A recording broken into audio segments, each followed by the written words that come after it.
안녕하세요, 여러분. 제가 방금 녹화를 하다가 긴급 재난 문자로 다 날렸거든요. 자, 오늘 제가 소개해 드릴 책은 굽시니스트 작가님의 본격 한중일 세계사입니다. 7권까지 나왔고요. 저는 이제 다 샀거든요. 굉장히 재밌고 웃겨요. 매력적인 요소들이 많은데요. 그 중에 하나가 유머 코드예요. 그것도 과거의 일을 현재 유머로 재밌게 이렇게 얘기를 해주시는데, 그렇다고 해서 전혀 질이 떨어지거나 수준이 낮은 건 전혀 아닙니다. 제목 그대로 한중일 세계사예요. 한국, 중국, 일본이 대표인데 고대사부터 다루는 건 아니거든요. 그래서 한국, 중국, 일본이 서양 세력과 이렇게 문호를 개방하는 시기에 어떤 일들이 일어났는지에 대한 게 중심이라서 영국, 프랑스, 미국, 스페인 다 나옵니다. 이 책의 매력이라면 첫 번째는 캐릭터예요. 대표 동물로 그 캐릭터들을 나타내는데요. 한국은 무조건 호랑이로 나와요. 중국은 판다로 나오고, 미국은 독수리로 나오고요. 프랑스는 수탉으로 나와요. 그리고 일본은 고양이로 나와서 살짝 귀여운 고양이를 했는데 고양이가 좀 은큼하게 생겼습니다. 그래서 괜찮아요. 캐릭터가 예쁘고, 그리고 두 번째는 유머 코드가 맞고요. 그리고 아이들이 세계사를 주로 접하는 게, 그러니까 교육과정 속에서는요. 그 전에 물론 아이들이 먼저 수업을 듣거나 하겠죠. 교육과정에서는 중2예요. 중2에 역사를 배우면서 한국사와 세계사를 같이 배워요. 세계사라고는 하지만 가장 큰 비중은 중국, 그 다음에 유럽, 영국, 프랑스 주로 이쪽이죠. 동남아 쪽은 거의 한두 페이지고요. 이슬람 조금 길고요. 그래서 아이들이 그때 학을 댑니다. 재미가 없어서요. 물론 재미있게 이야기식으로 가르쳐 주시는 역사 선생님을 만난 애들은 난 커서 역사 선생님이 될 거야, 너무 좋아, 이런 애들도 많아요. 근데 그때 이제 우리나라와 관련해서 얽히고 설키는 가장 이렇게 비중이 큰 나라가 일본과 중국이잖아요. 그래서 아이들이 그때 더 알고 싶어요 할 때 이 책을 권하면 정말 좋습니다. 그리고 요즘 고등학생들은 동북아시아사 선택하는 애들이 많거든요. 세계사는 싫고 한국지리, 세계지리 도저히 안 외워지고, 그러면 동북아시아사에 제일 비중이 큰 게 한국, 중국, 일본이니까 한국사는 어차피 하는 거고, 그러니 한번 해보자 거든요. 필리핀, 베트남은 정말 별로 그렇게 길지 않으니까. 그리고 중국은 그나마 우리나라랑 계속 부딪히다 보니까 한국사를 배우면서 자연스럽게 이렇게 알게 되잖아요. 전설의 나라 요즘 하나라 유물이 발견된다 그러죠. 그 다음에 상나라, 은나라라고 불리기도 하는데, 상나라의 수도가 은어예요. 그래서 은이라고 부르면 그렇고, 그 다음에 주나라, 그 다음 춘추 전국시대 진나라, 그 다음에 초나라, 한나라죠. 초한지, 바둑이래, 장기죠. 그 다음에 한나라, 한나라에서 위초고, 삼국지죠. 너무 잘 알죠. 근데 애들이 자꾸 유비가 이긴 줄 알아요. 조조가 이겼다 그러면 저를 막 째려봅니다. 설마요. 근데 조조도 얼마 안 있다 곧 쫓겨나죠. 조조 집안이. 그래서 위진남북조 시대 56국 쭉 지나서 소당, 송원, 명청, 중화민주인민공화국 이런 식으로. 그래서 애들이 나름 중국에 대해서는 좀 이렇게 덜 낯설다고 하죠. 그래서 동북아시아를 선택하는 애들이 있는데, 그 선택을 하시려면 그 전에 이 책을 한번 시리즈로 읽어보면 좋아요. 근대사만 다루긴 하지만 사실 그 파트가 제일 복잡하거든요. 이 부분 파트가. 그래서 읽으시면 좋고, 그리고 아까 제가 재미있고 캐릭터도 귀엽고, 그렇다고 해서 쉽진 않아요, 이 책이. 그러니까 홍수전의 태평천국 운동을 다루는데, 저희는 그때 왜 서양 선교사 역량? 그래서 내란이 심했다, 이게 다거든요. 근데 여기서는 상제라던가 혹은 전족 아시죠? 애기 발을 꺾어요. 이게 발이면 이렇게 꺾어서 묶어서, 그래서 여자 발을 이렇게 만들죠. 도망가지 말라는 의미도 있고, 엉덩이를 발달시킨다, 별의별 얘기가 다 있는데, 그 전족을 폐지하자 폐지한 게 또 자기들 종교 내에서는 그게 태평천국이에요. 그리고 여성들에게도 직업을 주고 여성도 장군이 될 수 있는, 그래서 그런 쪽으로는 굉장히 높이 사는 내용이 많아요. 그리고 여기에 나오는 단어들 중에 좀 낯선 단어들도 많아요. 예를 들면 여기 최근에 나온 7권은 흥선대원군을 다루는데 석파가 핵군 이렇게 나오거든요. 근데 밑에 속파에 대한 내용이 없어요. 속파가 흥선대원군의 호인데 그런 것들이 조금씩 나와요. 그러니까 기본으로 아시는 분도 계시겠지만 그게 기본이 아닌 것도 많거든요. 그럴 때는 부모님이 먼저 읽으시고 그 밑에 이렇게 주석을 연필로 밑에 없는 애들은 달아서 주면서 엄마도 아빠도 재밌게 읽었어, 너도 읽어봐 하면 훨씬 서로 얘기하는 데 도움이 되지 않을까 싶습니다. 그리고 저는 이 책을 읽으면서 이렇게 필기도 했었거든요. 이렇게입니다. 보이시는지 모르겠어요. 이렇게 정리를 했고요. 그리고 중요 사안이나 이런 것들에 대해서 잘 모르겠으면 검색을 해서 다시 정리를 하기도 했는데 생각보다 제가 시답지 않게 그림도 그리고 막 그래서 그런지 두 권이에요. 두 권이고요. 거의 꽉 채웠거든요. 이렇게. 앞부분에 구석기나 신석기도 궁금해서 베트남사도 이렇게 찾아봤어요. 그래서 이렇게 정리를 하는데 문제는 정리의 뜻을 들 뿐 외우지는 못하고 기억도 잘 안 납니다.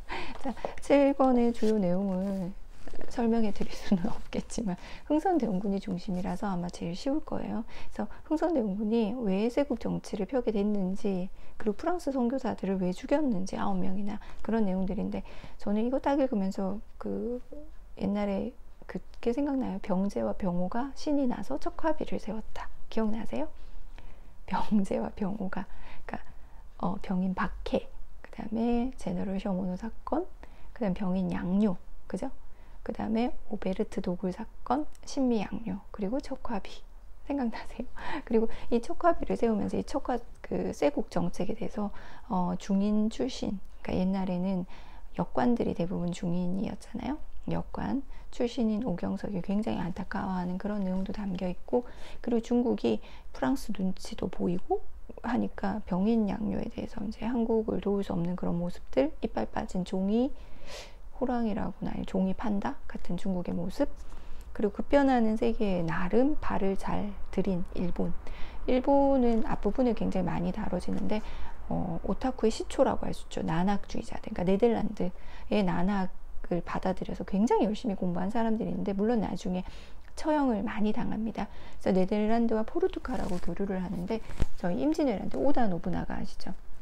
그 오다 노부나가가 포르투갈에서 조총을 사가지고 와서 조총뿐은 아니죠. 그 카스티아 제국이라고 해서 카스테라, 덴푸라 이런 것도 들어왔다고 하는데 우리나라 통신사들이 그렇게 좋아했다고 합니다. 카스테라를요.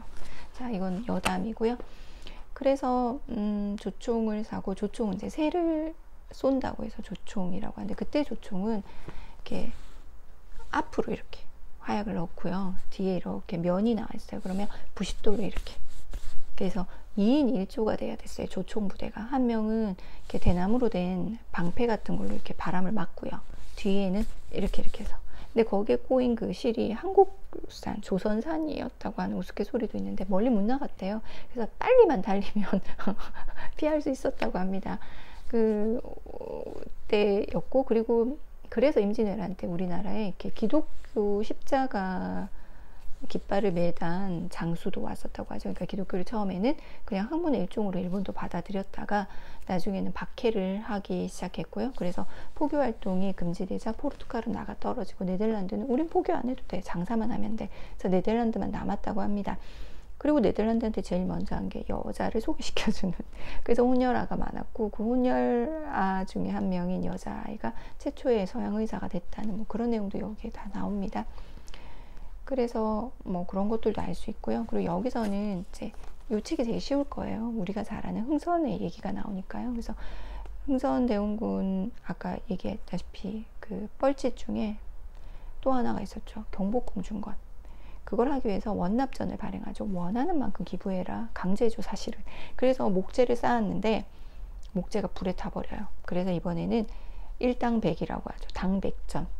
그러니까 기존 화폐 100배의 가치를 가진 돈을 뿌리는데, 인구도 적고 그리고 교류량이나 무역량이 적었던 나라에서 100배의 가치를 가진 화폐가 통용될 수가 없잖아요. 결국 실패로 끝났고, 몇 년 후에 나라에서 수거를 해갈 때 정말 가치라고는 없어서 당백전, 땡백전, 뭐 이래서 땡전이 나왔다는 얘기도 있습니다.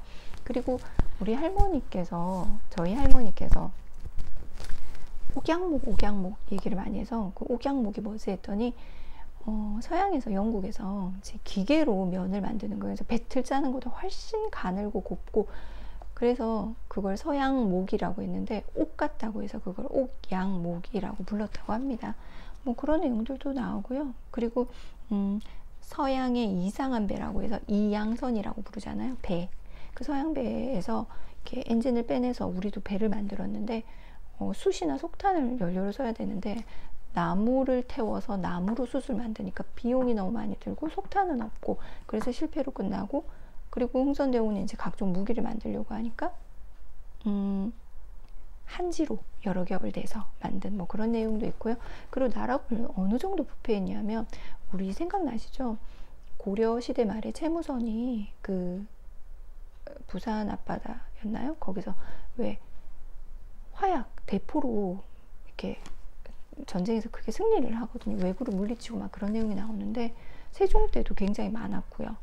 화약 무기가. 근데 흥선 때는 그냥 포탄을 던지면 이 포탄이 터지는 게 아니라 그냥 다른 배를 뚫어버리는 게 단 거예요. 쇳덩이가.